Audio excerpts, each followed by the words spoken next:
E aí, pessoal, bem-vindos. Hoje a gente vai mergulhar fundo num texto que, assim, muita gente conhece, ou pelo menos acha que conhece. Com certeza. É a conclusão do famoso Sermão da Montanha, lá no capítulo 7 do Evangelho de Mateus. É um trecho muito denso. E o material de apoio que a gente está usando tem uma imagem ótima para descrever isso. Qual é? Diz que é como se Jesus, depois de ter apresentado todas as facetas do diamante, agora o girasse uma última vez, sabe? Ah, legal. E aí a luz brilha de um novo ângulo.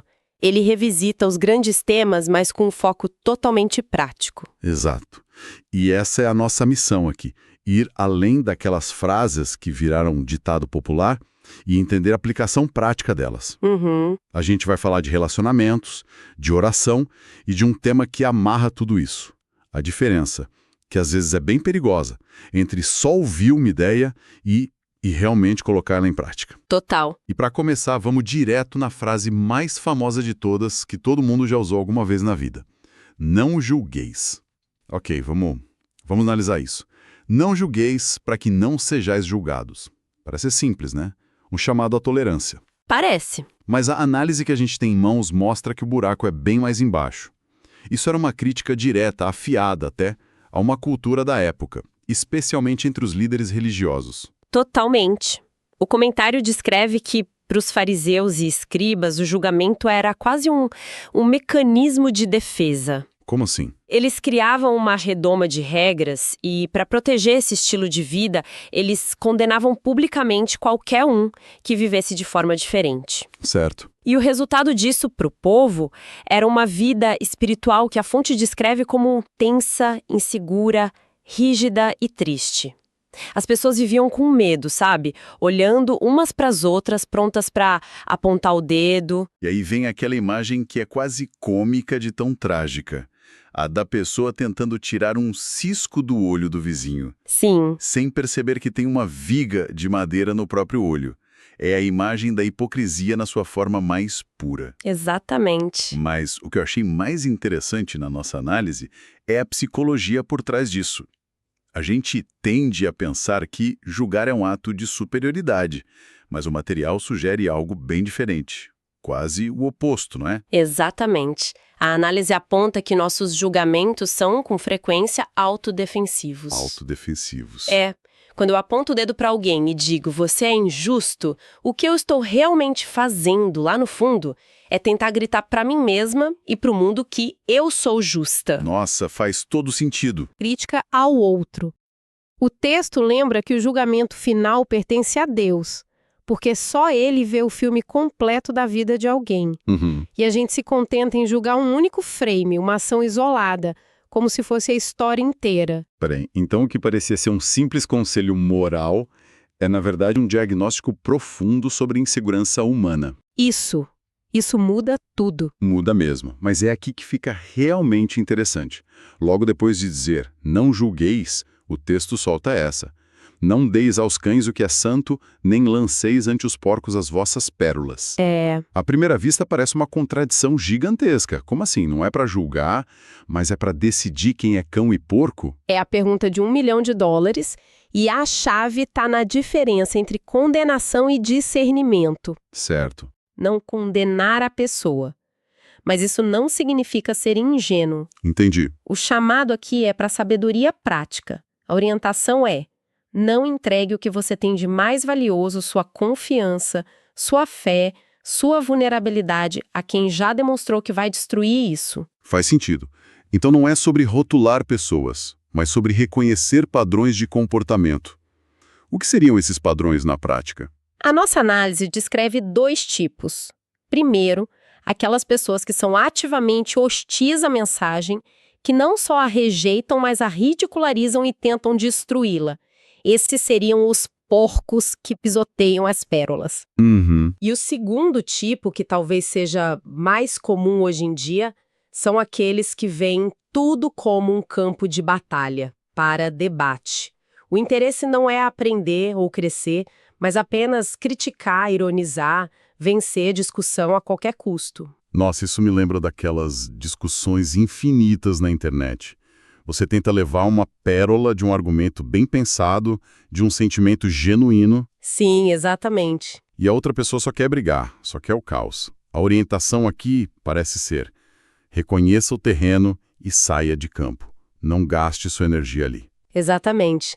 Não se deixe abalar por eles, mas continue vivendo a mensagem e valorizando as pérolas para quem está genuinamente aberto. Certo. O texto menciona que figuras como Maria Madalena ou Saulo de Tarso poderiam ter sido facilmente descartadas, mas estavam dispostas a receber e foram transformadas. O discernimento está em perceber essa abertura. Essa ideia de discernimento, de sabedoria para navegar nos relacionamentos é bem complexa. Exige uma clareza que talvez a gente não tenha por conta própria. Pois é. Isso me parece uma ponte perfeita para o próximo ponto do sermão, que é justamente de onde vem essa sabedoria: a comunicação com Deus. E a forma como o texto apresenta isso é linda. Pedi e dá-se-vos-á, buscai e achareis, batei e abrir-se-vos-á. Uhum. O que o nosso material de estudo ressalta é a confiança absoluta que está por trás dessas palavras. Não é uma fórmula mágica, é a descrição de um relacionamento persistente. Eu gosto que os 3 verbos indicam uma intensidade crescente. Você pede, se não recebe, você busca ativamente.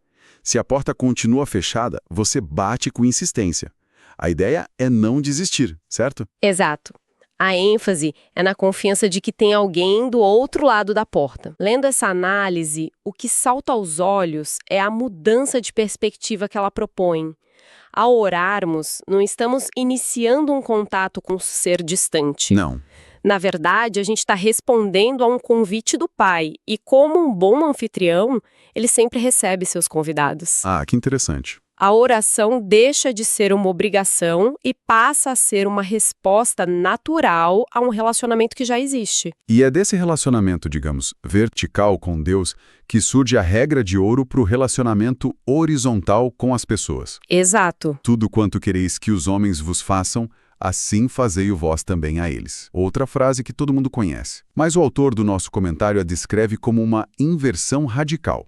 Por quê? Porque ela tira o eu do centro do universo. A nossa tendência natural é pensar: o que eu vou ganhar com isso? Como o outro pode me servir? Uhum. Regra de ouro inverte completamente a equação. O ponto de partida é o outro. O meu desejo de ser bem tratado, de ser respeitado, de ser amado, se torna um manual de instruções de como eu devo tratar o próximo. O foco muda do que eu recebo para o que eu dou. Exatamente. Na teoria soa maravilhoso, mas na prática, fazer aos outros o que queremos para nós pode ser bem complicado, não?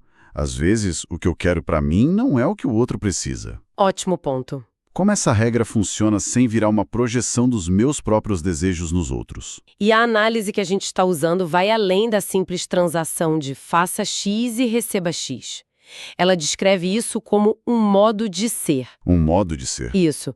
Não é só sobre ações, é sobre a atitude por trás delas. O texto fala de ter um semblante alegre, espírito amável, coração puro. É sobre palavras suaves, ações gentis. Entendi. É compartilhar o amor e as bênçãos que você sente que recebeu na sua relação com Deus. Não é uma troca de favores, é um transbordamento, é um testemunho vivo. Ok, então o sermão estabeleceu como a gente deve se relacionar com os outros e com Deus. Mas agora o tom muda. Fica mais direto, mais urgente. Fica mesmo. Jesus apresenta uma escolha que não tem meio termo. 2 portas, 2 caminhos. Exato. A porta larga e o caminho espaçoso que levam à perdição. E a porta estreita e o caminho apertado que conduzem à vida. Certo. E o nosso material de apoio nos dá um contexto visual fantástico para isso. Imagina a cena. As pessoas ouvindo Jesus ali, na encosta de um monte na Galileia. Uhum. Elas conheciam a experiência real de, no fim do dia, ter que correr por uma trilha apertada e íngreme na montanha para conseguir entrar pelos portões da cidade antes que eles se fechassem. A imagem era parte do cotidiano delas. Que legal isso. E por que esse caminho bom é descrito como apertado? O que o torna tão difícil? A análise aponta 2 motivos principais. Primeiro, porque é um caminho que aperta o nosso ego. Ele exclui o egoísmo. Ah, Você não consegue passar por uma porta estreita carregando a bagagem do orgulho, da vaidade, do eu em primeiro lugar. faz sentido. E segundo, porque é um caminho de minoria. E o texto é direto. O glamour da maioria é enganoso. É sempre mais fácil, mais confortável seguir a multidão, né? Sim. O caminho largo é espaçoso justamente porque não exige nada de você. E nesse caminho apertado, como se não bastasse ser difícil, ainda existem perigos. O texto adverte: acautelai-vos dos falsos profetas. Sim, O que define um falso profeta, segundo o material? a palavra-chave aqui é simulação. Eles parecem ovelhas, mas por dentro são lobos. O problema não é necessariamente o que eles dizem, mas o que eles são. É o disfarce. O disfarce é perfeito. E o comentário estende esse alerta não só aos mestres e profetas, mas também aos falsos cristãos. Pessoas que adotam a aparência e a linguagem, mas não a essência. Certo, mas se o disfarce é perfeito, como é possível identificá-los? Aí que tá. O texto oferece um teste que ele chama de infalível. Pelos seus frutos os conhecereis. Certo, uma árvore boa não dá fruto ruim. Isso ainda parece um pouco abstrato. O que seriam esses frutos na prática? O autor da análise dá exemplos bem concretos. Quais são os frutos de um determinado mestre ou de uma determinada comunidade? É amor, alegria, paz, paciência, bondade. Ou os frutos são conflito, discórdia, fofoca, desconfiança, ódio e briga. Entendi. Não importa o quão bonito seja o discurso, se o resultado prático na vida das pessoas é podre, a árvore é má. E o texto é duro sobre o destino dessa árvore, o fogo. Essa ideia de que o resultado prático é o que importa nos leva diretamente à conclusão de todo o sermão. É o clímax, né? Onde todas essas ideias se encontram. Exatamente. E é uma das passagens mais fortes de todo o Evangelho. Sem dúvida. Porque ela destrói qualquer noção de uma fé puramente teórica ou verbal. A frase é inequívoca.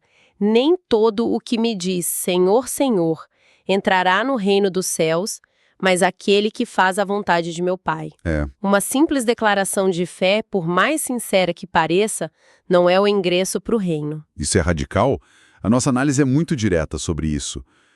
A obediência é a prova visível do discipulado. Uhum. E faz uma distinção crucial.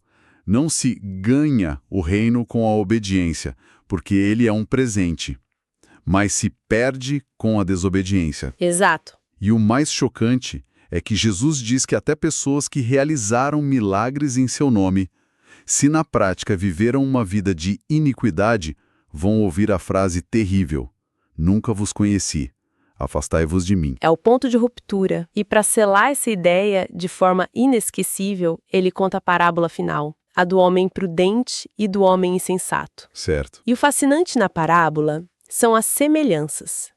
Ambos ouvem as mesmas palavras. Ambos decidem construir uma casa.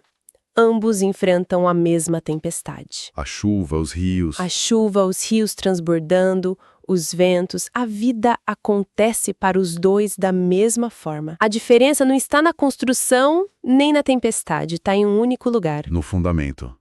O prudente constrói sobre a rocha. E aqui, de novo, o contexto que a nossa fonte traz é incrível. É muito bom. A rocha era um símbolo antiquíssimo para o povo de Israel. Uma metáfora para Deus que aparece desde o cântico de Moisés em Deuteronômio. Uhum. Então, quando Cristo usa essa imagem, ele está se posicionando de forma muito clara como fundamento seguro e divino. E além desse simbolismo teológico, tinha a realidade geográfica que você mencionou antes, né? Sim. Os ouvintes na Galileia viam isso o tempo todo. Viam gente construindo casas no leito seco dos rios durante o verão. Aham. Por quê? Porque era mais fácil, mais rápido, o terreno era plano. Era conveniente. Claro. Só que no inverno, quando vinham as chuvas torrenciais, a correnteza virava uma força da natureza que arrastava tudo. Já as casas construídas com dificuldade nas colinas rochosas, essas permaneciam firmes. A imagem era cristalina para eles. Totalmente. Então, no final das contas, o que separa o prudente do insensato? A resposta é assustadoramente simples. E qual é? O prudente é aquele que ouve e pratica.